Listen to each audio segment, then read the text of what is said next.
Hello എല്ലാവർക്കും നമസ്കാരം. പുതിയൊരു വീഡിയോയിലേക്ക് സ്വാഗതം. നമുക്കിന്ന് ഈ വീഡിയോയിലൂടെ ഫിഷർ ബിസിനസ് സൈക്കിൾ എന്താണെന്ന് മനസ്സിലാക്കാം. നമുക്ക് വീഡിയോയിലേക്ക് കിടക്കാം. Fisher business cycle.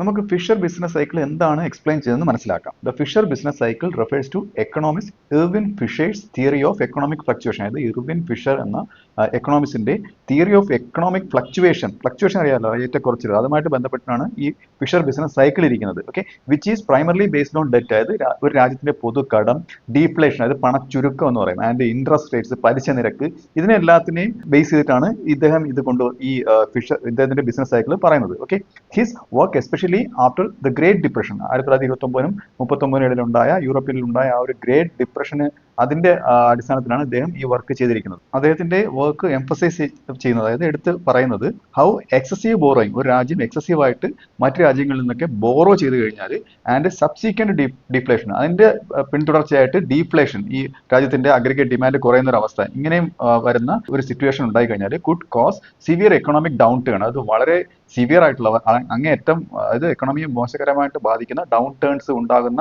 ആ ഒരു സിറ്റുവേഷനാണ് ഇദ്ദേഹത്തിന്റെ ബിസിനസ് സൈക്കിളിൽ പറയുന്നത്.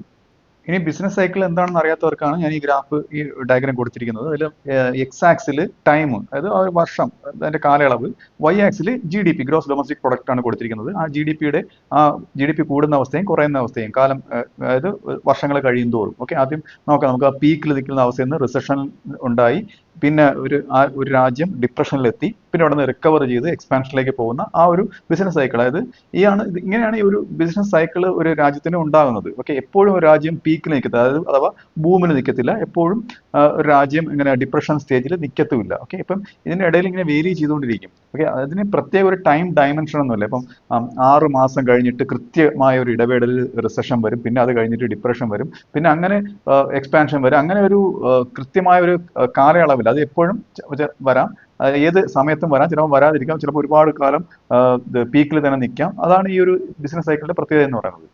ഇനി നമുക്ക് ഈ തിയറിയുടെ കീ എലമെന്റ്സ് നോക്കാം. Key elements of Fisher's business cycle theory. അല്ല, ഒന്നാമത്തെ ഡെറ്റ് ഡീഫ്ലേഷൻ തിയറി എന്ന് പറയും. അതായത് പേര് തന്നെ ഉണ്ട്, ഒരു പൊതുക്കടം, അതും ആ ഒരു ഡീഫ്ലേഷനുമായിട്ട് ബന്ധപ്പെട്ട കാര്യമാണ് ഇതിൽ വരുന്നത്. ഇപ്പോൾ എക്കണോമിക് ബൂംസ്, നേരത്തെ പറഞ്ഞ എക്കണോമിക് ബൂമിൽ നിൽക്കുന്ന പീക്കിൽ നിൽക്കുന്ന അവസ്ഥ എൻകറേജ് എക്സസീവ് ബോറോയിങ്. അത് ഇങ്ങനെ ബൂമിൽ നിൽക്കുമ്പോഴത്തേക്ക് ഒരുപാട് ബോറോയിങ്ങുകൾ ഉണ്ടാകും, ഒരുപാട് കടം എടുക്കുന്ന ഒരു അവസ്ഥ ഉണ്ടാകും. ഓക്കെ, ഇങ്ങനെ ഒരു അവസ്ഥയിൽ ഒരു ഡൗൺ ടേൺ വന്നു കഴിഞ്ഞാൽ, when a downturn occurs, firms and individuals struggle to repay debts. ഈ കടം തിരിച്ചു കൊടുക്കാൻ പറ്റാതെ വരും ഫേംസിനും ഇൻഡിവിജ്വൽസിനും. ഓക്കെ, ഇത് എന്തിലേക്ക് നയിക്കും? This leads to forced liquidation of assets. അതായത് കയ്യിലുള്ള അസറ്റുകളെ വിറ്റിട്ട് എന്ത് ചെയ്യാം, ആ കടം റീപേ ചെയ്യുന്ന ഒരു അവസ്ഥയിലേക്ക്, അതായത് ആ അസറ്റ് വെച്ചാണല്ലോ വീണ്ടും പ്രൊഡക്ഷൻ നടക്കുന്നത്, അപ്പോൾ അത് ലിക്വിഡേഷനിൽ പോകും, അത് വിറ്റിട്ട് പണമാക്കി മാറ്റും. ഓക്കെ, അത് എന്തിലേക്ക് നയിക്കും? Driving prices down. അത് സാധനങ്ങളുടെ സേവനങ്ങളൊക്കെ ഒരു വില കുറയുന്ന, ഒരു പ്രൈസ് ലെവൽ കുറയുന്ന ഒരു അവസ്ഥയിലേക്ക് നയിക്കും. അതാണ് ഈ ഡെറ്റ് ഡീഫ്ലേഷൻ, അതായത് പണച്ചുരുക്കത്തിലേക്ക് നയിക്കുന്ന ആ ഒരു കണ്ടീഷൻ.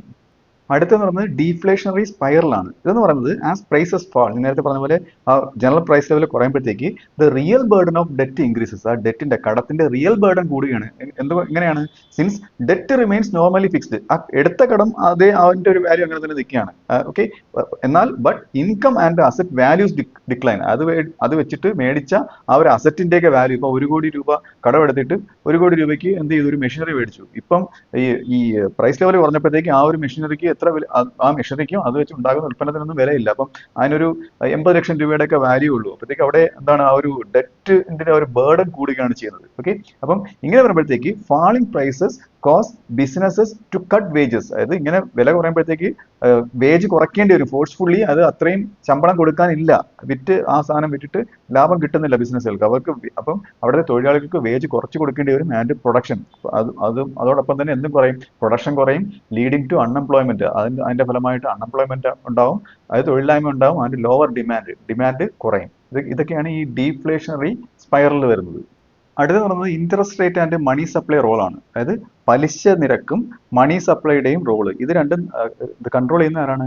ഓരോ രാജ്യത്തെയും സെൻട്രൽ ബാങ്കുകൾ. ഓക്കെ, ഈ സെൻട്രൽ ബാങ്ക് കറക്റ്റ് സമയത്ത് ഇടപെട്ടില്ലെന്നുണ്ടെങ്കിൽ ഇങ്ങനൊരു സിറ്റുവേഷനിൽ എക്കണോമി ആകെ തകർന്നു പോകും. ഓക്കെ, അപ്പോൾ if the central bank does not intervene, central bank ഇടപെടുന്നില്ലെന്നുണ്ടെങ്കിൽ ഹൈ റിയൽ ഇൻട്രസ്റ്റ് റേറ്റ്, അതായത് നേരത്തെ ഓൾറെഡി ഒരു ലോൺ എടുത്ത് വെച്ചേക്കാണ്, ഇപ്പോൾ ആരുടെ കയ്യിലും പണം ഇല്ലാത്തപ്പോഴത്തേക്ക് അതേ പലിശ തന്നെ അടയ്ക്കണം. അപ്പോഴത്തേക്ക് ഇവർക്ക് ഇപ്പോൾ റിയൽ ഇൻട്രസ്റ്റ് റേറ്റ് കൂടി നിൽക്കുന്നത്, അതായത് പലിശ നിരക്ക് അത് തന്നെ, ഇപ്പം പണം ആരുടെ കയ്യിൽ ഇല്ലാത്തത് കൊണ്ട് ഉയർന്ന പലിശ അടയ്ക്കുന്ന പോലെ ഒരു ഫീൽ ചെയ്യും. അതാണ് ഈ ഡീഫ്ലേഷൻ്റെ ഒരു പ്രത്യേകത എന്ന് പറയുന്നത്. അപ്പോൾ ഡ്യൂ ടു ഡീഫ്ലേഷൻ കൊണ്ടാണ് ഇങ്ങനെ സംഭവിക്കുന്നത്. അപ്പോൾ മേക്ക് ബോറോയിങ് കോസ്റ്റ്ലി, അപ്പോൾ ആരും ബോറോ ചെയ്തില്ല, അതായത് റിയൽ ഇൻട്രസ്റ്റ് റേറ്റ്, അതായത് എഫക്റ്റീവ് ഇൻട്രസ്റ്റ് റേറ്റ് കൂടി നിൽക്കുന്നത് കൊണ്ട് ഈ ഡീഫ്ലേഷൻ മൂലം.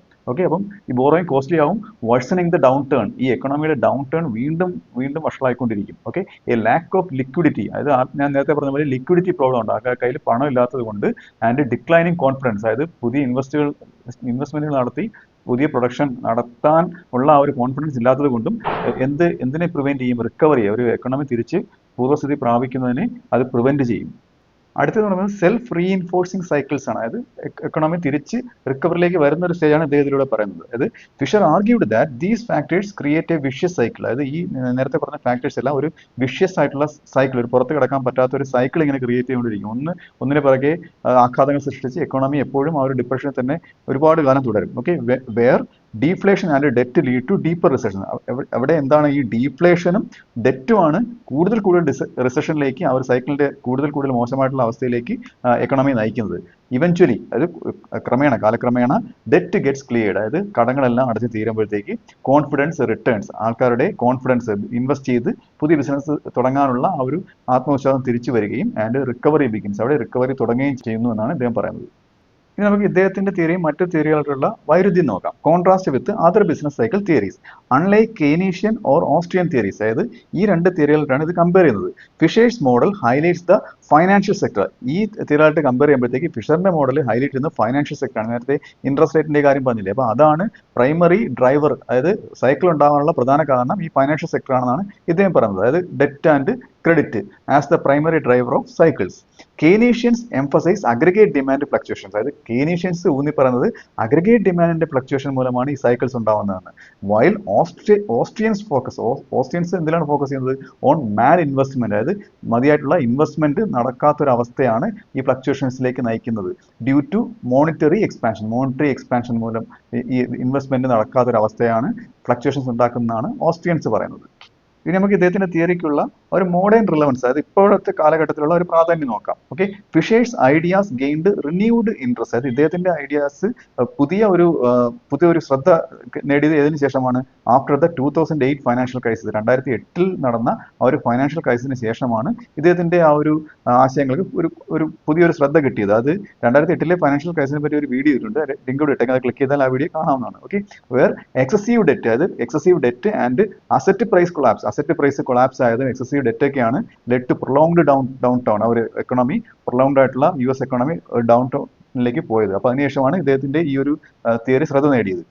എക്കണോമിസ്റ്റ് ലൈക്ക് ബെൻ ബെർണൈക്ക്, ഇദ്ദേഹത്തിനെ പോലുള്ള economist have integrated fishers insights, ഇദ്ദേഹത്തിന്റെ ആ ഒരു ആശയങ്ങൾ ഏതുമായിട്ട് ബന്ധിപ്പിച്ചിട്ടുണ്ട്? ഇൻറ്റു മോഡേൺ മാക്രോ എക്കണോമിക് പോളിസിയായിട്ട് ബന്ധിപ്പിച്ചിട്ടുണ്ട്. അതായത് അദ്ദേഹത്തിന്റെ ആ ഡിസ്കഷൻസിൽ ഇദ്ദേഹത്തിന്റെ ആശയങ്ങൾ ഉൾപ്പെടുത്തിയിട്ടുണ്ട്. ഇൻ സമ്മറി, അത് ചുരുക്കി പറഞ്ഞാൽ Fisher's business cycle theory centres ആണ്. അതായത് ഇദ്ദേഹത്തിന്റെ ഈ തിയറി കൂടുതൽ ശ്രദ്ധ കൊടുക്കുന്നത് ഏതിലാണ്? How debt accumulation and deflation, അതായത് ഒരു രാജ്യത്തെ കടം പെരുകുന്നതും ഡീഫ്ലേഷനും എന്തിനെ ആംപ്ലിഫൈ ചെയ്യുന്നത്? Amplify economic fluctuation. ഞാൻ നേരത്തെ കാണിച്ച എക്കണോമിക് ഫ്ലക്ച്വേഷനെ ആംപ്ലിഫൈ ചെയ്യുന്നത്, കൂട്ടുന്നത് എങ്ങനെയാണെന്നാണ് ഇദ്ദേഹം ഇതിൽ പറയുന്നത്, കൂടുതൽ എടുത്തു പറയുന്നത്. മേക്കിംഗ് റിക്കവറീസ് ലോങ്ങർ, അതായത് ഇങ്ങനെ വരുമ്പോഴത്തേക്ക് റിക്കവറി ചെയ്യുന്ന ഒരു അവസ്ഥ കൂടുതൽ ലോങ് ആയിട്ട് പോകും, ഒരുപാട് കാലം എടുക്കും റിക്കവർ ആവാൻ. ആൻഡ് റിസഷൻസ് ഡീപ്പർ, അതായത് റിസഷൻ കൂടുതൽ ഡീപ്പർ ആവും, എക്കണോമി കൂടുതൽ വർസൺ സ്റ്റേജിലേക്ക് പൊയ്ക്കൊണ്ടിരിക്കും. ഇതാണ് ഇദ്ദേഹം ഈ തിയറിയിലൂടെ പറയുന്നത്. അപ്പോൾ ഈ വീഡിയോ നിങ്ങൾക്ക് മനസ്സിലായെന്ന് വിശ്വസിക്കുന്നു. അടുത്ത വീഡിയോയിലെ മറ്റൊരു വിഷയമായി വീണ്ടും കാണാം.